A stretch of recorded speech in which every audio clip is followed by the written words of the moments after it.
Alright, so welcome back, guys. This is going to be a different video. When I'm not doing fiber stuff, I do hardline stuff as well. And today we're gonna try to figure out why this modem has negative levels, right? So before we get started, just a few things. Go ahead and hit that like button, subscribe, all that. Leave the nice comments that you guys do. Really appreciate them. But I also need your help, okay? As you know, I pull a trailer when I'm doing fiber work, but my backup camera is giving me the business, and I'm hoping someone could tell me what adhesive I need to keep this thing on my windshield. So here, before we get started here, this. I hope you guys can see it. Don't mind the mess. It's been pretty busy, but this, it needs to go up here, and all the adhesive I use, it's just wedged up there right now. But I'm trying to get this back up here. That's my problem. Hope you guys can help me. So let's get into this other thing now. All right, what do we got here? 14 value tap. Output has a temp line here. Going into the grass. This thing's been down here for ages. So, all right, guys, we're gonna be shooting from the hip going forward. All our calculations are gonna be off the top of my head. Enjoy. Let's check the levels.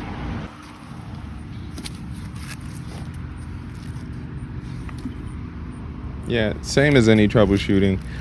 You want to get as much information as you can. Checking remotely. These two drops on this tap, they got good levels, but the one on the far end doesn't. So, you know, I'm of the firm belief that that temp line is bad. Okay. A temp line is basically when you cut out the existing hard line and replace it with an above ground temporary line until that hard line can be replaced. Okay.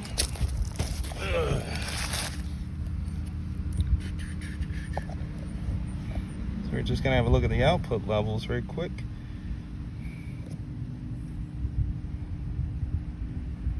All right, so okay, so we have, so on these two frequencies, decent levels on the we can see 14.9 decibels on the lower frequency, on the higher 10.8. Let's put it back together. Let's walk it out.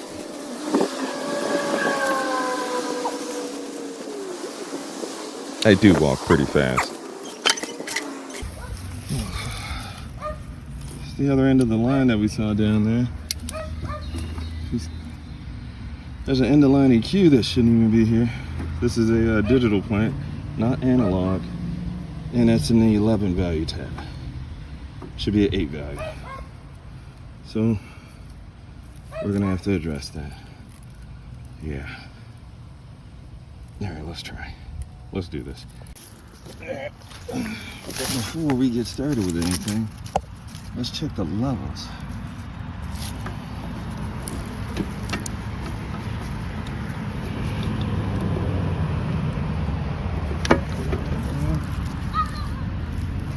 Alright.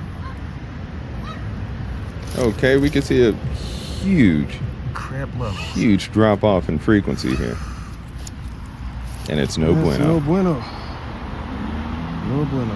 Alright, so this temp's bad, so what do? Let's run a new one. Right? Alright guys, just for the record, I do walk this fast actually, but this chart over here is what I want you to look at, not my blazing speed. This chart basically tells us the expected attenuation, cable loss, frequency loss for specific frequencies. Right? So what's attenuation? Attenuation is basically cable loss.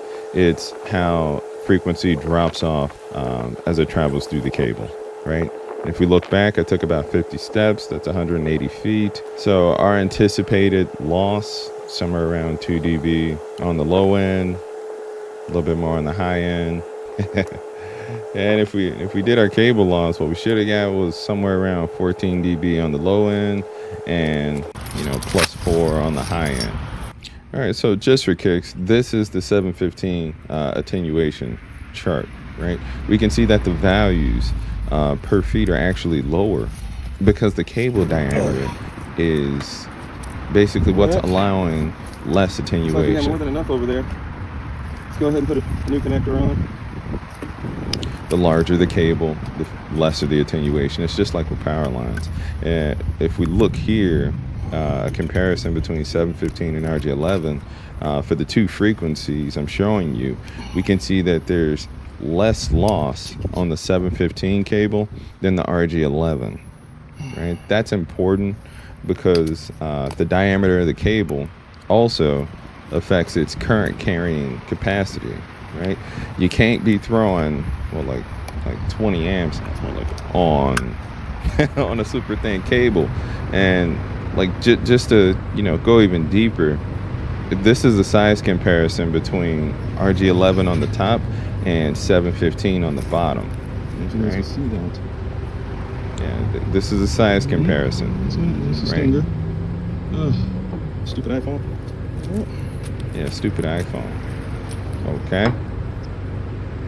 So the larger the cable, the more current carrying capacity, and the less attenuation. Ohm's law says this as well. Is it Ohm's law? Not sure. Maybe. Shooting from the hip.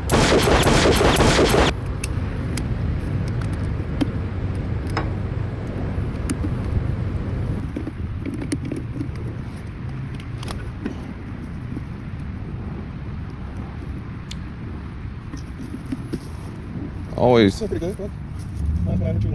Yeah, always twist with your hands, man. Twist it with your fingers. You don't want to destroy your threads. Then you're back to square one. All right.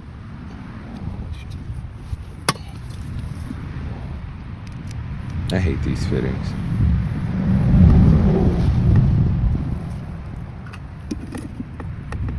Once it's finger tight,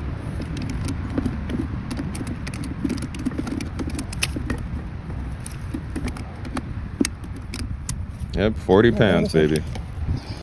All right, let's move on to the 11 value.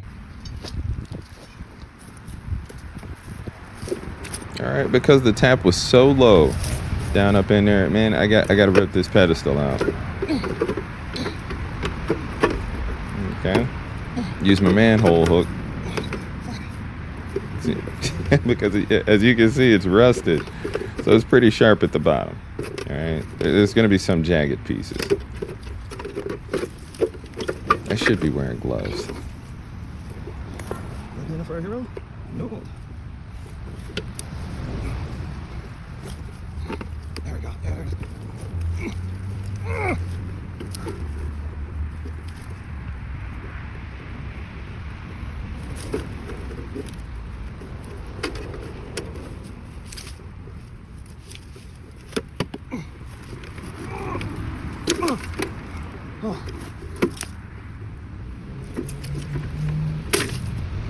That joker was in there.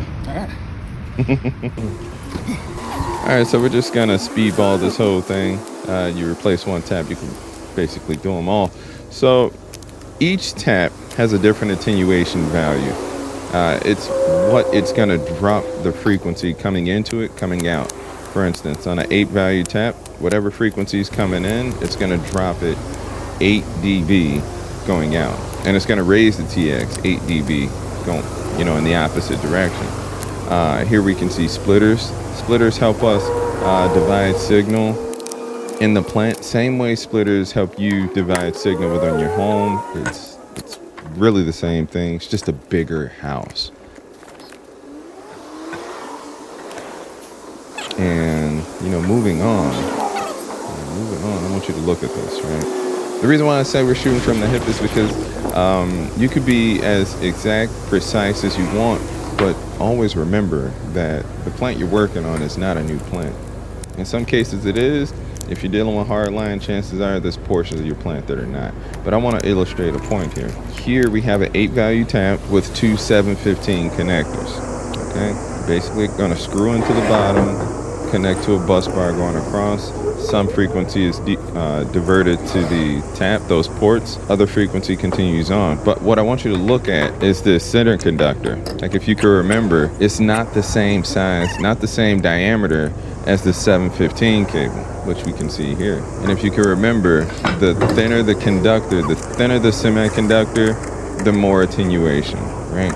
So even though we got strong frequency coming down the pipe, the moment it reaches this point here, right, it goes from a thicker cable to a smaller cable, there is some loss, some insertion loss. Remember that. Now if we check our levels, and again, we're shooting from the hip.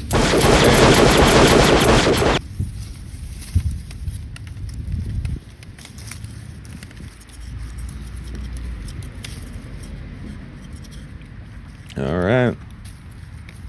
Here we are.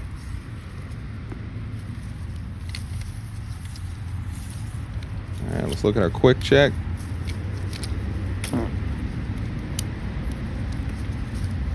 Now bear in mind we dropped the tap value from an 8 value, from an 11 to an 8, right? We had crap levels to begin with. All right.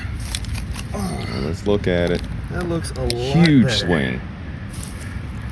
A lot like, better. I don't know, 10, I just gotta get the damn lid back on.